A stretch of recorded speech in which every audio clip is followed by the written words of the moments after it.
And the button says I'm live, so I guess we are live. Hello, everyone. This is Andy Hall, and with me today is Melissa McCue-McGrath. And I'm going to say a bunch of letters right now, and they're in caps, but not in that yelly kind of way. Her certification is CPDT-KA. I'm sure we'll talk about that later on. She is the co-training director of New England Dog Training Club.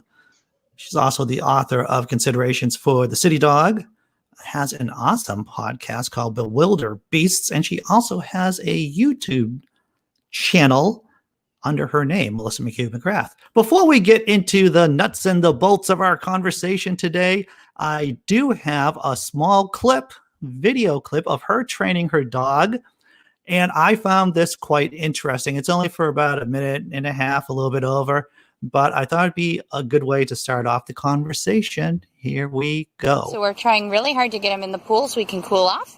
We're using positive reinforcement and a clicker. Captain, ready? Find it.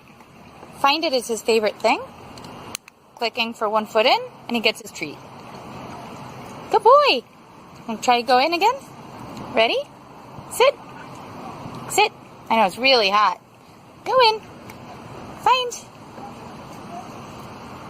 Yes, good boy. Good boy. See if we can get that other foot in.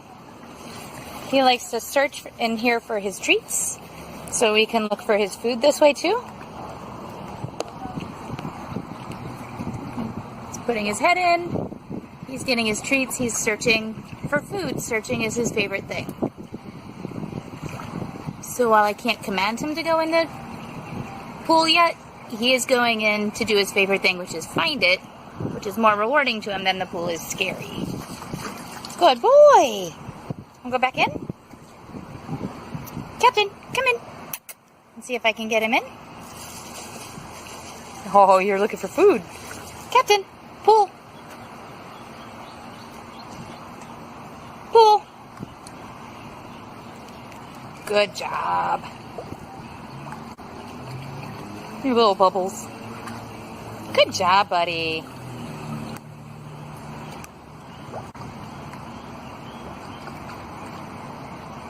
Good boy. Good job. Come on out.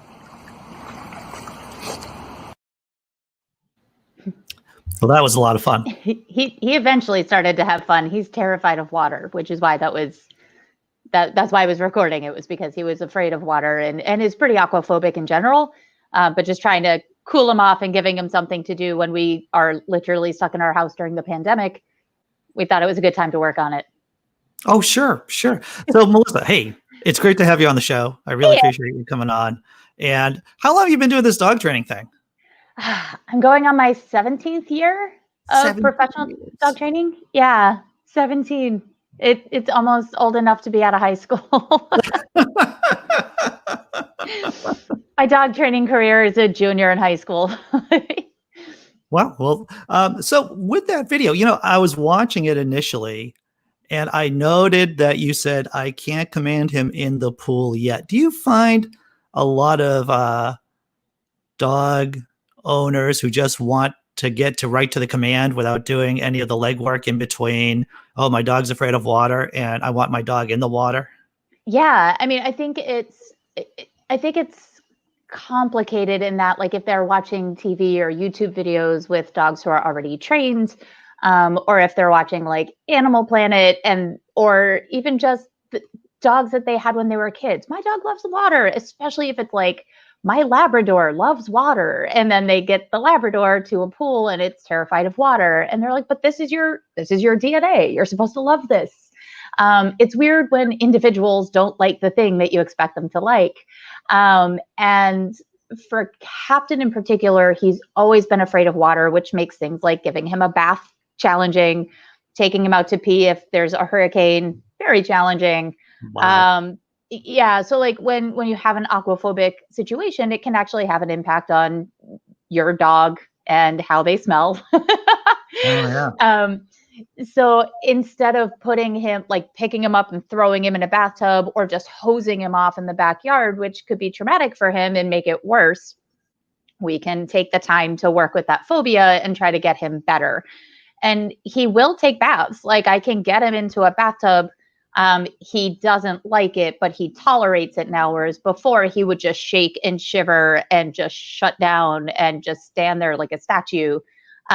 Which honestly, for some people and some of their dogs, that could put them at risk for a bite. Especially if they feel trapped and they can't get out, or if they're a little bit more panicky. Captain, we're very lucky, as a very tolerant dog, but I also don't want to push him over the edge. So I have to, I would prefer to respect his tolerance and try to work with him to make him feel better. So that way I can be safe and he can be safe. And eventually he'll never love water. He will never enjoy it, be like, woo, day at the beach. Like, that's just not going to be his thing. But I can work with him to get him to tolerate it. So our bedroom doesn't smell so stinky in December because like he hasn't had a bath in 4 months. Things like that. Sure. What I also liked is that you noted the natural instinct of just like hunting around and mucking around, and how you're trying to add on to that, trying to help him get over his fear of water by kind of like coaxing that instinct out of him. For him, find it works. He's half hound, as best as we can tell.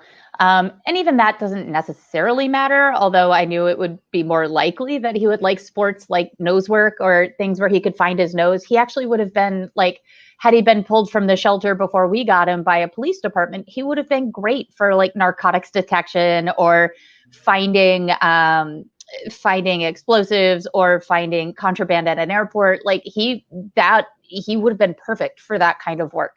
And while I'm not that kind of instructor, I can get him to look for things for fun. And in that particular video, he was actually just looking for his breakfast in the pool. But I have actually been able to find, like, so it was just kibble. And he was motivated enough by that. But my former dog, who was a border collie, she could have given a flying leap about food at all. And when I taught her nose work, we actually had to take tennis balls and cut them down into smaller and smaller pieces and match that with odor.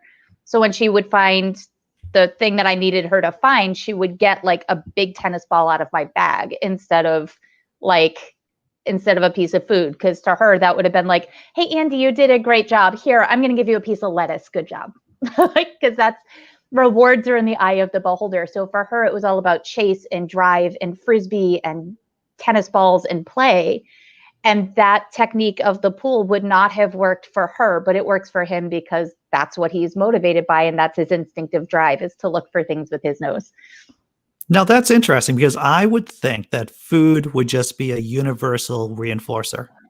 In many cases, it is a primary reinforcer. It is a reinforcer that like all animals do need to eat, but there are some dogs, and I'm not saying all border collies, she was a border collie, but for this particular dog, it didn't matter if I gave her food. She was not driven to work for food until she was about 10 years old. Wow. And at that point, if I'm being honest about it, she was also pretty heavily medicated. So she was probably a little hungrier anyway. Sure. But up until then, like if I took her to a dog training class, like we had to work with tennis balls and tug toys. And in 17 years, like I've only had a handful of dogs where that was the case, where we couldn't find a food to work. Like sometimes you have to pull out big guns, like cooked chicken, or I had one student have like sliced salmon to like get her dog to work. And it worked. Like she was able to get her dog to pay attention and work really well through class. Now, once the dog figured out what was needed, because all those other dogs are really distracting. So you have to find a way to be more exciting than those other exciting things in the environment. And for a particular dog like her, who is driven to work, be more task motivated and prey drivey, using a tennis ball or a disc or tug toy was more valuable to her. Whereas with Captain, like the top 5 things on his, like, I call it the hierarchy of awesome. The top 5 things that he will work for are food, and food. Like, oh, very good. luckily, like, and it's honestly easier to work that way. So yes. Now that's interesting, because you would do, how many dogs and how many people would be in a typical class? Like in the before times? Yeah, in the before time. So if I'm teaching by myself and I do not have an assistant, I like to teach with 4 to 8 dogs in a class, depending on like if it's a reactive dog class and all the dogs come in and we know that they are all sensitive and triggered by other dogs in the environment, 4 dogs is fine. My sports classes like this dog and nose work, because I want each handler to have a lot of time to work independently, those classes usually have 4. But for a basic manners class, sit down, stay, please don't eat that, things like that, we tend to have, I've had classes up to 10, although that's pushing it. If I have an assistant, I will happily take 10.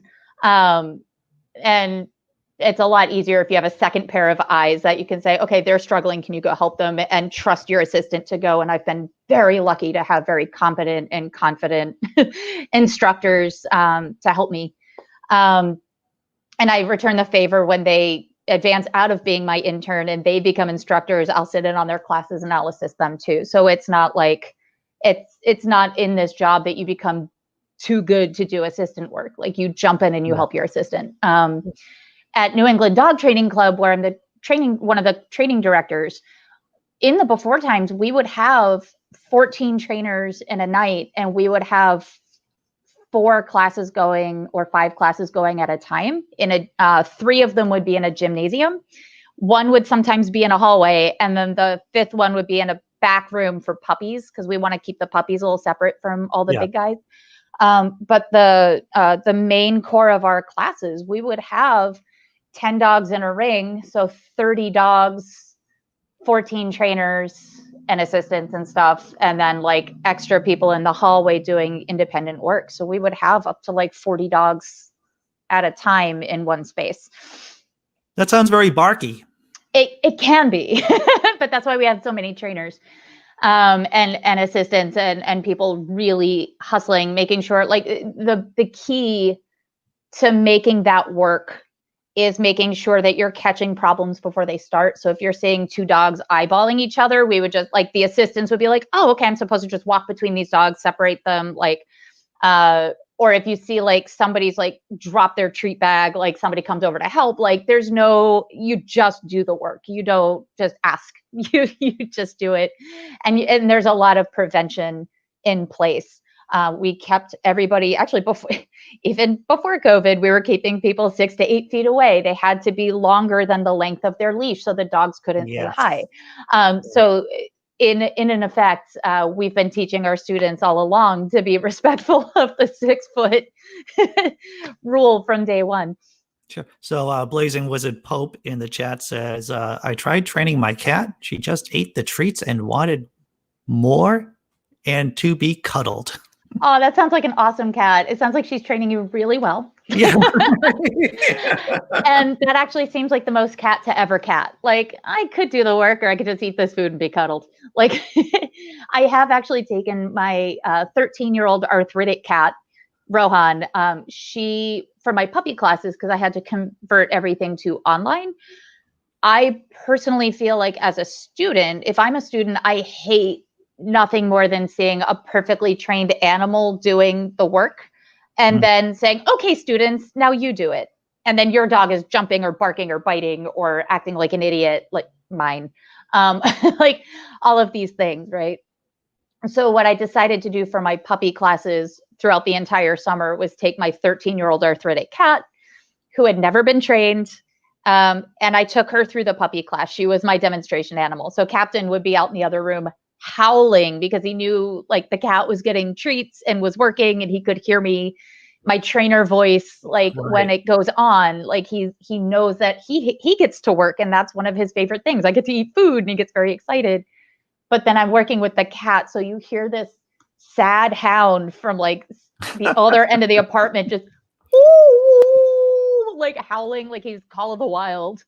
And then this cat just kind of giving me a middle finger, but she did it. Like, she did sit, spin, twirl, leave it, stay. I could get her to stay and open a door and let somebody in. Like, so the students, I think, were more motivated seeing me struggle teaching a cat. And I think it gave them confidence that they could do it too. So yes, with a cat, you have to go in a lot of cases a lot slower and just have an infinite amount of patience. And you have to break the tasks down into smaller digestible pieces. Whereas with a dog, they tend to be more forgiving of us, and we've kind of socialized them to like read our body language, follow us wherever we go, do the things that we're asking you to do, and they figure it out. But cats, because we generally don't start them from day one. Okay, we're going to start to teach you to sit. You get a puppy and you're teaching that puppy to sit and to look at you and its name and to blow you off when you call it to you. Like you're teaching all these things. Right. How to walk on a leash. But a cat, if you bring out a bag of treats, they're like, I just get the treats because I'm an effing cat. Like, so it takes a lot more patience, and you really have to break it down a lot more to teach them, but it can absolutely be done. Interesting. So from what I'm hearing, if I'm hearing you correctly, it's less of an issue about the cat than about how, socially speaking, we interact with cats on a regular basis. Yeah. I mean, like if more often than not, cats, the day you get them, you have them, you might play with them with what we call a flirt pole. Happy Googling. But it's that stick with like the like little toy at the end. And they make them for dogs too. And I instruct my students to look for flirt pole dog toy, because if you don't, you get some very interesting search results. But flirt pole, it's basically a stick with like a toy at the end, and you kind of tease the animal and they chase and they backflip or whatever. And that's pretty much what people do with cats, or like they sit on your lap, but you don't, like, usually most people, I'm not saying all, I have a friend who takes their cats for walks. And he's my favorite crazy cat lady. Will walk his cats down the street. But for the most part, people tend to have cats and assume that they're pretty independent, which they are. But they also they can be gregarious. They can be very trainable. I haven't, but if people can train a tiger in the zoo to offer their tail for blood draws, or a hyena to offer its neck through the bars of a cage so you can get a blood draw out of it, you can absolutely train your house cat to like touch your fingers, to spin in a circle, and to jump over your leg. Interesting. So what is the training voice, and why does the training voice work? Oh, for Captain? Oh, it's just, I'm not going to do it because then he will go off. But I tend to get very, Andy, it's not like we've ever met, man. Like I get very animated and very loud. Right. And even on Zoom, like I project, like when I'm teaching a class, it's almost like a switch goes on, and I equate it almost to a theatrical performance, like that I'm pretending to be a trainer now. Like 17 years in, I still don't believe that this is my real job and that I'm capable and confident in it. It's all kind of an act. I'm pretending to be a trainer, at least in my head. And I stand like a trainer, and I talk like, and I project, and I get very animated, and I talk really fast. But he also hears me using the cues, like touch, sit down. All right, get your dog to do this. Okay, get their attention, get their attention, get their attention. Okay, yes, and treat your dog. And like, so when I'm saying these things that he hears 100 times a night when he goes with me to class, or when he's working with my, at the dog training club, we have a program for interns. And I'm hopeful that this ends soon so we can bring our interns back. But for people who want to be dog trainers, we invite them in and they help us set up, and they can sit in on the classes. And if they don't have their own dog, the trainers will bring their own dog. So Captain has been trained by 6 or 7 different handlers over the last 5 years, where they work with him in a ring and they see what it's like to be a student. Because I fully believe that you cannot be an effective teacher until you know what it's like to be a student in that ring. And so we'll make the students take the dog through the entire program. And then if we have time, they take a second dog through. So that way they can see, because like Captain's very motivated by food, and he's a very fast dog, and you have to work with him really quickly. And then we'll hand off our president's dog, which is a Great Pyrenees, who, like, you say, sit, and the dog just looks at you for 30 seconds and is like, maybe. He's effectively a 130-pound cat. Right? Like you have to find what's going to motivate him. Whereas Captain's easy to motivate, and he is happy to work as long as there's food. Gandalf, not so much. He's like, maybe if I feel like it. I'm tired. Interesting. Yeah. You were talking about nose work before. What other types of work are there besides nose work? So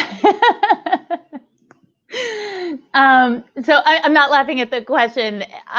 My brain just went off in a very different direction. So nose work is it's effectively like finding an item. So like if you were going to do like, you could use nose work for like cadaver dogs. So you teach it in the same way. So like if you're missing if you're looking for a dead body, it's the same skill set. Or teaching the dog to find narcotics if it's a police dog looking for drugs, explosive detection dogs. You take this odor. So in the case of explosives, let's just say boomy things. So you take the odor of the boomy thing and you match it with a food that they really like. So let's say roast beef. And you put those two things in a box. And this is very, very broad strokes. There's a lot of other stuff. But in essence, you're taking a little hint of that boomy thing odor and you're putting it in a box with like roast beef. You close the box and you have like 4 other boxes out there that are totally empty. And the dog is walking and walking. There's nothing in this box. Why am I looking at boxes? Wait a minute, is this beef? And then they kind of sniff at the box and you open it and they ignore the boomy thing odor, but they eat the roast beef. And then you start using less and less roast beef until you just have the explosive odor. And then they eventually hit on the explosive expecting roast beef. And then they look back at the handler like, I found it. And then they're given roast beef. So instead of like a bribe in the box, they're now earning the reward of you found it, here you go. And that's how they teach. That's how they'll teach dogs like I said, cadavers, missing people, the 9/11 dogs who are looking for survivors. This is how they would teach them to find human odor, stress odor usually. They would contraband. So the Beagle Brigade in the airports, the little beagles that are running around, they're looking for like fruit and plants that might be native to a place where you're not supposed to bring it into the country, into another country. So those dogs are trained in a very similar way. So that's nose work in a nutshell. And nose work or scent work is a sport variation of that idea, where you're taking odor like birch oil and you're putting it on a Q-tip, and that's what the dog is looking for. So Captain can find like a little Q-tip during quarantine. Like most people didn't have birch oil kicking around. We usually give that as the instructors to our students when they sign up for the class. But people didn't have that during quarantine. So I went through our baking cupboard. I'm like, does everybody have imitation vanilla? Great, we'll use that. So like we dunked Q-tips in that. And then we train the dogs to find imitation vanilla throughout people's houses. So you can use any odor as long as it's something that's not considered aversive to the dog or dangerous to the dog. You can teach them in the same way. So that's nose work and scent work in a nutshell. It's the sport version of very serious work that people actually get paid to do to like save lives and stuff. But then you have bomb detection bees in Croatia that are trained the same way as these dogs. And they're a lot lighter and they're more expendable. So you can send out a whole swarm of bees to look for underground landmines, and then they're rewarded with their favorite nectar. Rats, there was a hero rat that you might have read about in the news recently. I read about that, yeah. Trained exactly the same way. All mammals learn the same way. And this is what we would call associative learning. Yeah. So if your kid really likes video games, well, maybe sniffer dog to find the weed I lost. Sorry, I just saw that come up. You can. But let's say your kid really likes video games and they might not like math. Well, if you do enough math, and then you get your favorite video game immediately after every time, eventually they're going to be like, okay, I get to do math so I can get to my game faster. Like, even if it's something that's not as pleasant, like Captain with the water, right? So all of that associative learning, as long as you do it in the right order, if you did it the other way around, like the video game first and then math, then it's, oh, well, my game's over. F math. Like, so if you do it in the wrong order, you can actually create a dislike of a thing. Right. Other kinds of work, you could see like agility, like that's more of a sport. Dogs that can find missing people. Most of the work that dogs do for us tend to be nose oriented, or in the case of service dogs, many of those are also looking for an odor. Like if they're looking for like seizure, if you're going to have a seizure, they can smell the drop of chemicals and different things going on in your body and alert you to, hey, maybe step away from that stairwell, you're going to fall down. Or a PTSD attack, like if you start to shallow breathe. This one is, I think it's less about the nose and more about just being visually aware of their human. Right. Like if you start to like, and your eyes get really wide and you start to shallow breathe, that dog can like move you out of danger or get you out of a room. So it's usually either visual or odor that they're doing work for us. Yeah. Not always, but usually. What common mistakes do dog owners make? I think expecting too much of their dog from the beginning, especially puppies as they become adolescents, which is a lot earlier than most people think. It happens at about 6 months old for most mid-sized dogs. They're teenagers at 6 months old. And so when you have a puppy and you're like, well, I could let my puppy off leash and she always came back and she knew sit, she knew down, look at all these tricks. And then they hit 6 months old and all of a sudden they're digging or humping everything in sight or not listening or forget their name or won't sit or acting up or playing video games, smoking weed, stuff like that. All of it, like hiding behind the schoolyard, like found that guy's weed. But in all honesty, like once they hit adolescence, like most of the dogs that you'll see in shelters tend to be adolescent dogs that were owned, that were sent back to a shelter for being dogs. Right. Blazing Wizard of Pope saying nice things about me. The check is in the mail. The check is in the mail. So a lot of dog owners just expect too much out of their dogs. And that's really fascinating because having two adolescent peoples, there's definitely a drop off of responding to parental figures. And you knew this when you were 10, but somehow that's all gone. Now that you're 13, what happened? Well, their frontal lobe is now awash in new hormones, and they're supposed to be a little bit more independent. And the thing that makes adolescence for most mammals, including humans, really hard is that they look more like adults than they do little kids.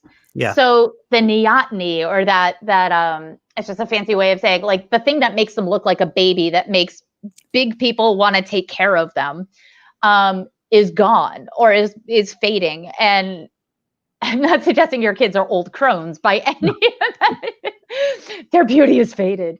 No, but they start to look more adult. Yeah. And especially with dogs, once they hit about 6-7 months old, they're not doughy, fat little roly-poly puppies. They're long-legged, lanky. They're probably, if they're a smaller dog, at their adult height already. They look a lot less puppyish, and they still kind of act impulsive and more puppyish, but they don't look it. And they're forgetting basic cues. So people assume that that's bad, that they're being a bad dog, and they're not. They're just going through adolescence like we did. And if you think about it, I mean, I'm just going to speak for myself. I didn't make all the best decisions as a teenager. Maybe I'm the only one, but for the most part, all mammals learn identically, like either through punishments or rewards. And all animals go through a very similar adolescent phase in that their brain changes. The Stuff You Should Know podcast actually did a great one on how the brain changes from when kids are like 2 to 4, remember, like the terrible twos, like, and how they're going from like being infants to toddlers, like that. And that kid, you're crying because I made you the dinner you asked me to make. WTF, what is wrong with you? Like, I did what you asked, like, get your shoes on, like whatever, like all of these things, right? It is so frustrating. And I'm speaking as a parent of a kid who's a pretty good kid. She drove me batty from that period, and I knew it was coming. But then that happens again when they're a teenager. That frontal lobe has a second burst of growth that is very similar to that when they are having tantrums when they are 2 to 4 years old. And it's a very similar kind of growth. They're very similar hormones that happen to the brain, that occur in the brain. And it's a very similar, in many ways, a regression, and in many ways a push forward as they're trying to figure out where they're going to land and how that brain is going to grow and form. And both of those times are actually incredibly important, where they might be more fearful of social interactions, but less fearful of their own personal body. Right. So they might I can jump off a bridge. I'm fine. Right. I can go to a party at college. I'm 18. I'm not one of the COVID. I'm not going to get this. So the risk taking is higher. But the fear of being ostracized socially is much higher also. And that all has to do with the chemicals in the brain. And the same thing happens with our dogs and our cats and wombats are marsupials, but other mammals. So how long does dog adolescence go for? How long does that work?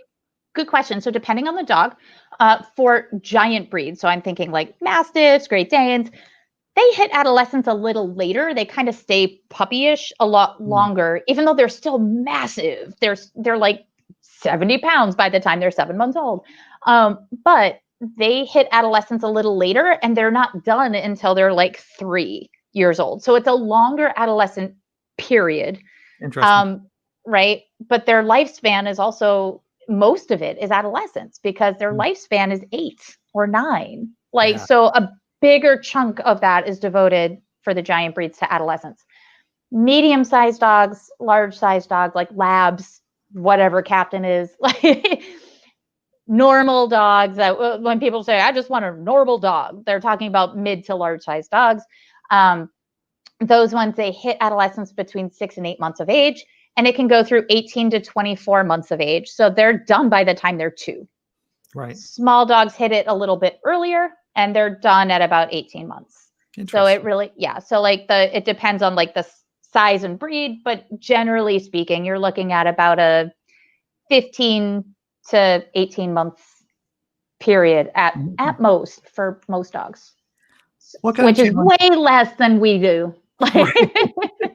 So what kind of challenges have you discovered training dogs in the time of COVID?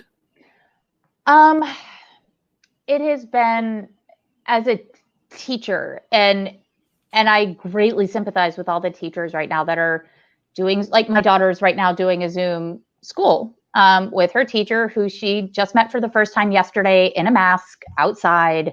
But she had been doing Zoom classes with her for 2 weeks and had never met her. So it's, for me as a teacher, it's really hard not to be in the same room as my students. It's really hard for me to really truly feel like I'm helping.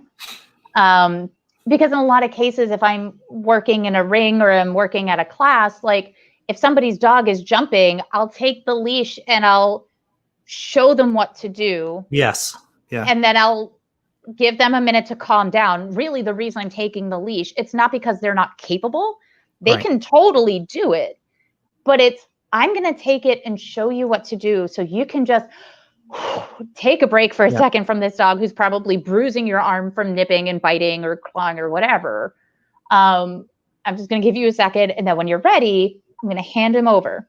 And also, when they're that stressed and there's somebody jumping on your face or biting you on the arm, you're not going to hear anything I'm saying. So if I can do it, then take a minute. Here you go. I can't do that now. I can't help people in the way that I've been helping people for 17 years. Yeah. The other thing that I've realized that is really hard is that a lot of our clients, especially at New England Dog Training Club, we tend to, we have a lot of young people who come in, but we also have some more senior citizen age people coming to our club as well. And they have a really hard time understanding what's going on if they can't read my mouth. Oh, yes. Yes. I could see that. Sure. And I've even had some of my younger students say, hey, I didn't realize how much I depend on looking at people's mouths for communication. So it's not all just audible for us. A lot of our communication happens here. Yeah. So if I have a student who's having a dog who's having a really hard time, like to the point where the owner might be in almost tears because either they're embarrassed or frustrated or whatever, or they think that the class is going so bad because of their dog. And I can promise you, it's never like that. But the perception of it when it's your dog acting up, right? Even if the whole room is acting up, you're watching your dog and you're like, everyone's watching me. Like, and as the teacher, I'm looking around, I see 6 dogs acting like a fool, like, and owners trying really hard, but you can also see the people who are taking it very personally. Right. And for those people in the before times, I would walk up and I would be like, hey, look, why don't you just take a little walk? You're fine. Just go outside, take your dog out. Maybe it just has to pee. It's fine. Just go out, take a breather, come back in 10 minutes. Or I might have a more intimate conversation like this. Like, I think your dog's overwhelmed today. I think you're overwhelmed. It's fine. I'll send you some videos. I want you to work on these things. Yeah. Why don't you come to class? Why don't we get everybody else set up first? And then you come 10 minutes late, just walk right in. I'll have a station right by the door. You can just walk in. And when you feel overwhelmed, you can just walk right out. And they're like, okay. And then they go.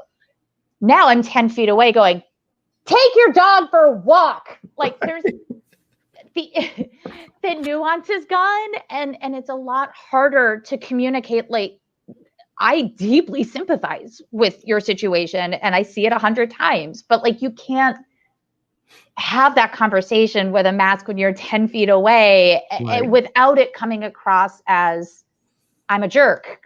Yeah. And then they're walking around thinking, well, my dog was so bad, I just got kicked out of my dog training class. You know what we would do?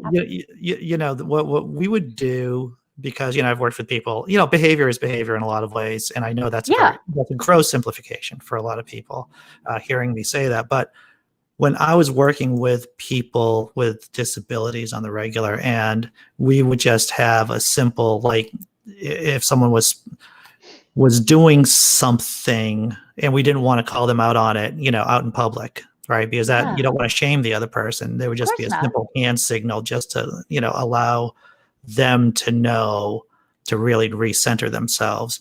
Because, you know, when you're out in public, when you're out in a crowd, when you're out at a gathering, you don't want to say, hey, that's inappropriate or something like that, because it is shame inducing and it just creates anxiety for everyone, to tell you the truth. So I don't know, 100%. Maybe a hand signal might help.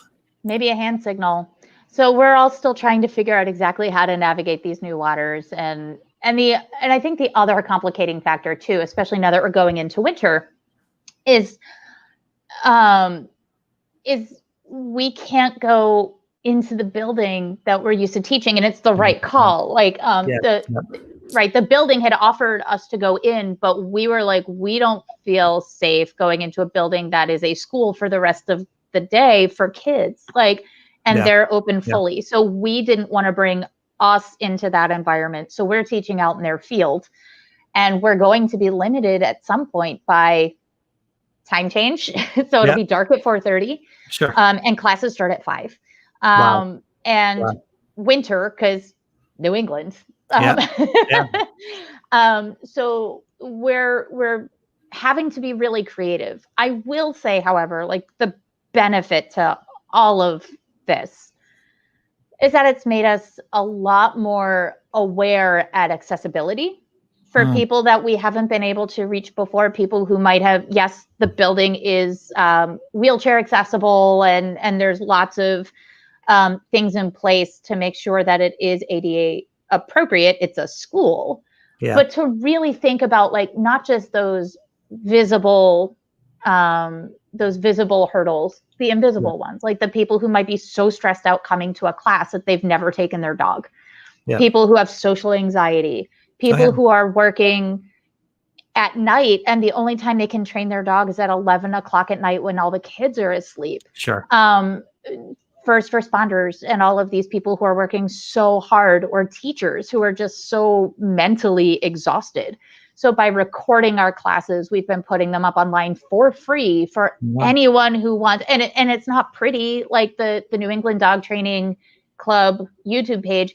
It's certainly not well produced. It's not pretty, but it's stuff that people can just log in and work with their dogs and get the basics, or have some questions, or if they have a question, we'll happily make a video like with one of our trainers to talk them through maybe how to help to get them to a place where they need to be so we can be accessible, because like it's not just about not feeling welcome in our environment. We want people to truly like really redefine what accessibility is. And it has been harder because we're in a field, so we have lost some of that accessibility for some students, but we don't want to leave anybody behind.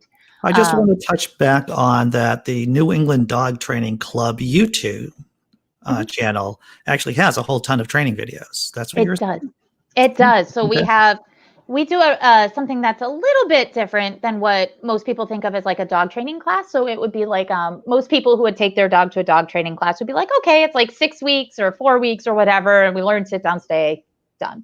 And then we either go on to the next class or we don't. What New England does is we do a program called STEPS. And what STEPS is you come in, let's say you have a puppy. The puppy class is a 6-week class. So that's, you come, you do that, fine. But if you come in with a dog that's over 5 months of age or has already done a puppy class somewhere else, or even with us, you start at step 1 with your puppy. You don't progress to step 2 until you guys have actually learned the stuff and can do the stuff in step 1. And step 1 is intentionally easy. We want people to be out of step 1 in the normal times, like in a room, within 2 to 3 weeks. It's sit down, loose leash walking, which is really a cheese stick up their nose, walking halfway down a ring. Nice. Does the dog know its name? Because I can't say, like the biggest thing that I want my students to take away is attention. In step 1, it's all just getting attention. There's activity in that other ring. There are other dogs barking. Can I say my dog's name and have him look at me? Their name should mean give me attention. And the analogy I usually use is like with my husband. If I say, hey, babe, can you help Ace with her homework? What I would like to see is if I say, hey, babe, or hey, Brian, or whatever his name is in that moment. Hey, Brian, yes. What is not attention? Huh? Right. That's not attention. So I want the dogs, when I say captain, good boy. I want him to look at me, and it means more information to follow. Give me attention, more information to follow. So captain sit, captain down, captain touch, captain come, captain go, captain leave me alone. Like whatever the thing is that I'm trying to get him to do or not do, like he needs to first look at me, no matter what is happening in our environment.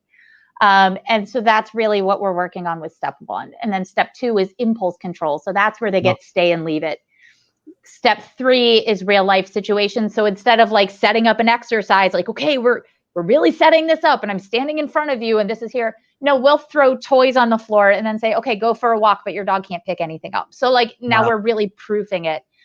Step 4 is the Canine Good Citizen test. And then most of our students end up passing the CGC, which is Canine Good Citizen. And if they don't, like, we don't want people to feel bad. It's intentionally hard. It's a hard test. There are 10 requirements, including having somebody come up to you and shake your hand and pat your dog. And some dogs, like we instruct our students to advocate for their dog above everything else. So if you have a dog who's like Captain, who's more inclined to jump on strangers because, oh my God, people. Right. Great. Work on that skill. But if you have a dog who's like, I hate people, I do not want this interaction. And you can teach your dog to hide behind you at oncoming strangers and sit and tell that person, no, you can't say hi to my dog. I would rather see that 100 times a day than seeing somebody force their dog into that interaction and set the dog up to maybe bite or nip someone just because they're uncomfortable. So we talk a lot about consent in our classes and what their dog is telling them and like when to push, when not to push. So in those cases, if we know that a dog probably won't pass, we'll give them a new set. We'll still have them take the test, but we'll say, but don't do the human interaction. Or don't do the supervised separation where you would hand your dog to a stranger and walk away. We have a lot of dogs who have separation anxiety, and especially with COVID, where people have been home all the time. That one in particular is going to be very, very challenging. It's not to say you shouldn't try it, but we're not going to push a dog to make them sit through 3 minutes. If the owner can go out for 10 seconds, great, come back at 11. Yeah, fantastic.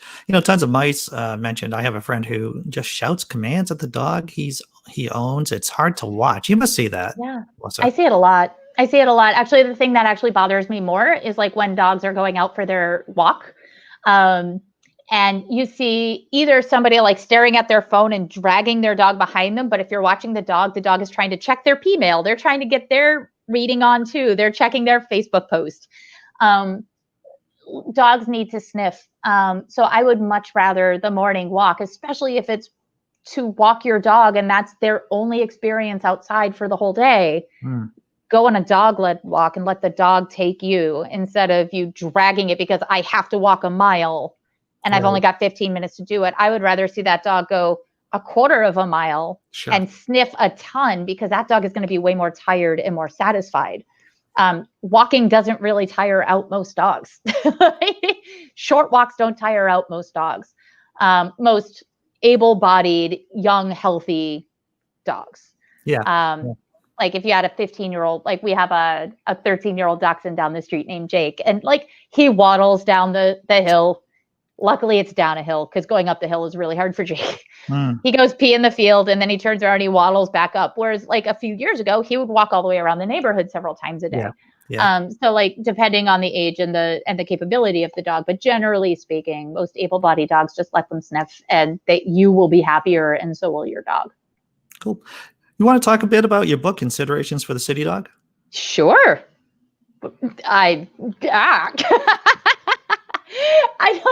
Andy, I don't know why that question came out of left field. It didn't. It was perfectly there. I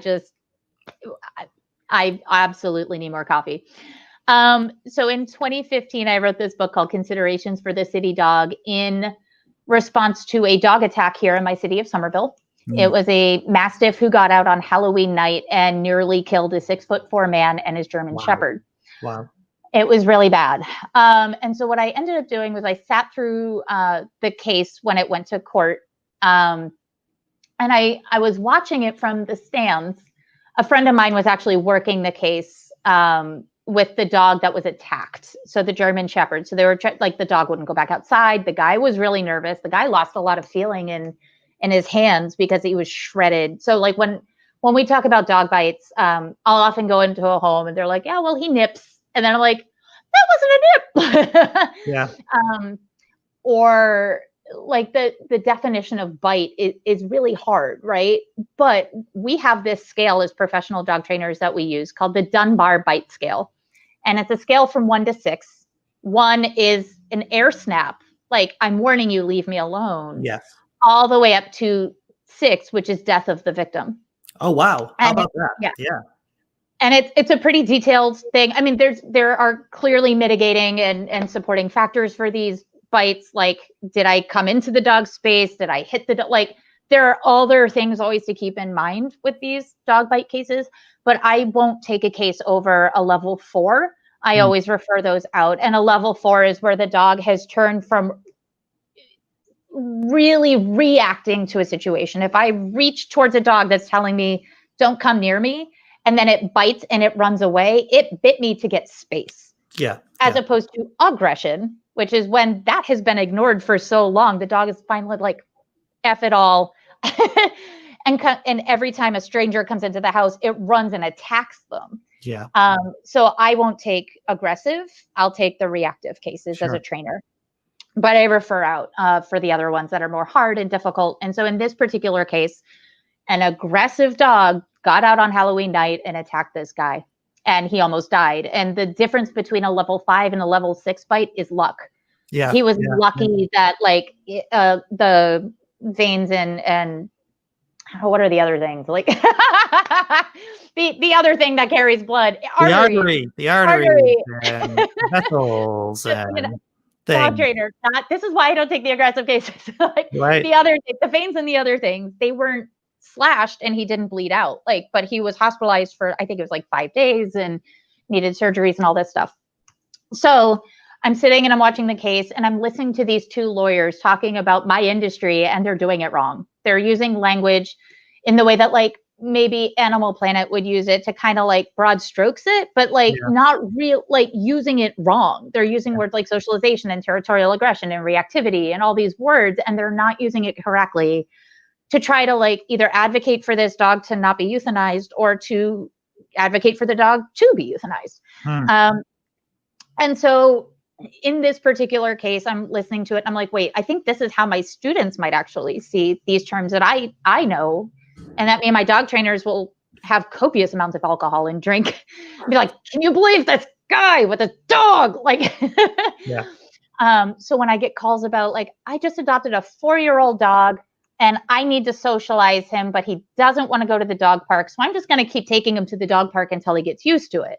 Well, that's a social experience. That's not socialization. Socialization happens before they're 5 months old, really 4, depending on the breed.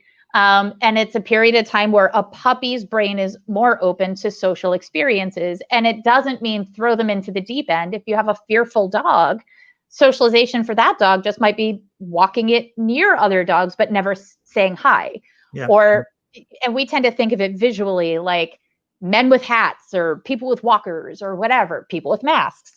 But dogs perceive things here. So it's really more like, what deodorant is that guy wearing? Or what is the smell of garbage day? Or what is this? What is it? Stuff like that. I never even thought about garbage day being a variable in like aggression for a dog. It is Captain's favorite day. He loves trash day. He is pissed when it's like a day where there was like a holiday, it was pushed back a week, because he seems to know, like, because Thursday nights I teach and then Friday morning is trash day. So when he goes out on Friday morning, he's always like, yeah, today's the day. But like Memorial Day weekend, it's on a Saturday. He goes out, he's like, today's what? So trash day for dogs, like the garbage cans, if they fall over, they might look scary. If it's windy, they're loud. For some dogs, like the big bins that we have in the city, the lids can flap and it's really scary for some dogs. And more scary is the garbage truck. Like all the loud noises. They can hear what we can hear comfortably at what we can pick up at a very small scale at 20 feet. They can hear, I believe it's 80 to 100 feet. Wow. So their sense of hearing is significantly more powerful. The other thing is that they can smell 40 feet under your feet. So that's 4 basketball nets. So they can smell, if you live in a high rise, they can smell what's cooking for dinner 4 floors down. Wow.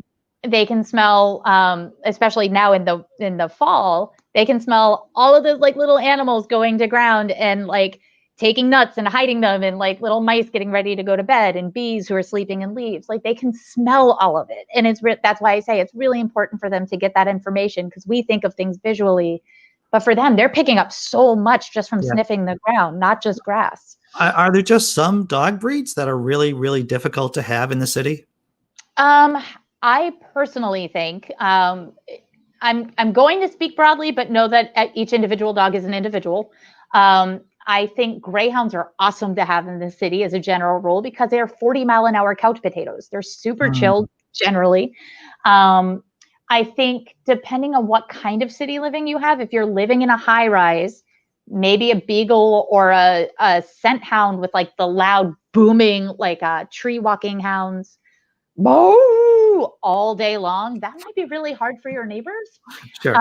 I also think in general, like the higher drive dogs, cattle dogs, border collies, Aussie shepherds, they can struggle if you're not also supplementing them outside of the city. Like they have to run. Like those dogs, they run 100 miles a day. If they're moving sheep 10, they're running 100 over rocky mountains and really difficult terrain. So really thinking about the kind of job that dog was bred to do. And if you're working with a breeder who's breeding for these dogs to do that job, it can be really, really hard for some of these dogs to live in a city. Sure. That said, for every breed that I've said, this is going to be hard, I've met dozens of great dogs from those breeds who have actually been fine in a city. And then I've met like one jerk greyhound who couldn't. So like it really does depend on the individual. But generally speaking, I think for most people who are looking for maybe a first-time dog in the city, go to your local shelter. Don't look at what it says on the bars saying what it is, because they almost always say lab mix, and they're almost always not. Nice. And those dogs, yes, Boston Terriers. I see that tons of mice. Last dog I had was a Boston Terrier. One of the, I was actually just going to use a Boston Terrier as an example. In disc dogs, so I used to teach this class, Frisbee dogs essentially, but for copyright, the F word is banned, so we call it disc dogs. Oh, okay, gotcha. So Sadie, my border collie, I used to compete. She ended up with a heart issue. I took her out of competition, but I still really liked to do the performance and still like to work with dogs. So I started teaching this class, and my students wanted to do a demonstration for a dog festival. So I hooked them up. We did it. One of my students was a Boston Terrier named Ollie. All of the other dogs were Australian Shepherds, border collies. Like there was a couple lab border collie mixes in there too, but these were higher drive dogs. And then you see this tiny little, basically solid muscle dog that nobody, with no face, she's brachycephalic, meaning no nose. So boop, like smushed in face. And she's catching discs left and right. She was more driven than most border collies that I've ever met. And they're not usually seen on a disc dogs field, but she was, and she was awesome. And she still is here. I love Ollie. She lives in Melrose right now. So shout out to Ollie. So before we're getting close to end of our hour together, but you want to talk about your podcast a bit, The Wildebeests? Yeah. So Bill Wildebeest started. So over the summer, the city of Somerville had a, they really pulled together through Somerville Media Center to try to bring some summer camp experience to kids who were stuck at home in COVID. And especially knowing how hard it was, we wanted to make sure that every kid had access to something to do through the summer, through this impossibly hard summer, to kind of ease the difficulty on parents, but also to give some joy to these kids. So every kid in Somerville could sign up and do summer camp. And in it, they had coding. My kid did a coding class. Her dad signed out of work for a couple hours every Wednesday so she could do it. And she learned how to code little balls and squares and do patterns. There was dance classes. There was indoor parkour. So DIY parkour classes for kids that they could do in their homes. There were cooking classes. These kids could project-based things. And I had volunteered to do an animal class. I didn't really know what to do. I was just well, we'll just try it. Maybe if the kids like it, I'll just keep going. And if they don't, then no harm, no foul, but at least I tried. And the first week was teach any animal in your house. So we had them with a stick, called it a target stick. They colored the end of it. And we taught the animals to touch it. And then once they touched it, they could spin it. So the animals all learned how to spin. So we had guinea pigs, we had one dog, 2 cats, a bunch of guinea pigs, and 1 fish all learned how to spin. They also all learned how to jump over a leg, and the fish had to go over the finger in the bowl. But so all animals learn the same way. So all of these kids learned how to train their animals using this target stick. So then the next week I'm well, I'm out of ideas. So then I just kind of turned it to more like a lecture. So the first one was cool jobs animals do for people. So that's how I learned about the bomb bees in Croatia, finding these underground landmines and saving thousands of lives a year. And dogs who do service work, and dogs who find whale poop for science to find out why orcas are miscarrying at a high rate. Spoiler alert, it's us. We suck. So things like that. The third week was jobs that if you're a kid and you want to work with animals and you don't want to just be a veterinarian, what other things can you do? So we talked about forensic veterinarians. We talked about animal rights lawyers and rescue rehabilitators. So helping elephants learn how to walk if part of their foot has been blown off in a bomb. So it was not holding back and trying to cutesify the animal world, but it was kids, these are jobs that I wish I knew existed when I was a kid, because I might not be a dog trainer if I knew any of these things existed. Right. And then animals who changed history, a trained fish. It was so fun. But the Mrs. O'Leary's cow, the animals through history that changed history. Mrs. O'Leary's cow is actually framed, but because of that cow, we now have public libraries. Until then, you had to pay to use the library. things like that, right? I didn't know any of this until I taught these kids. So like they asked me to research like animal spies. So I did. And so we found these animals that served as spies in the 1960s. And so like after those 5 weeks were over, I'm like, well, this was fun. And I actually kind of want to keep going. So I made a podcast called Bewilderbeasts. And it's about like I love shows like Wait, Wait, Don't Tell Me, and maybe like some more silly things, so like the silly things in the news. And I like a good fart joke as much as anybody. But I also like the impact that some of these animals have had. Like the one that I put out this week was Beautiful Jim Key. When I studied psychology, I learned about this horse named Clever Hans who could do math, right? But what they never told us was this other horse from like 30 years before named Beautiful Jim Key, who was owned by a former slave named William Key, who taught himself how to be a veterinarian because the 1800s. He became free, but still under like new segregation, separate but equal.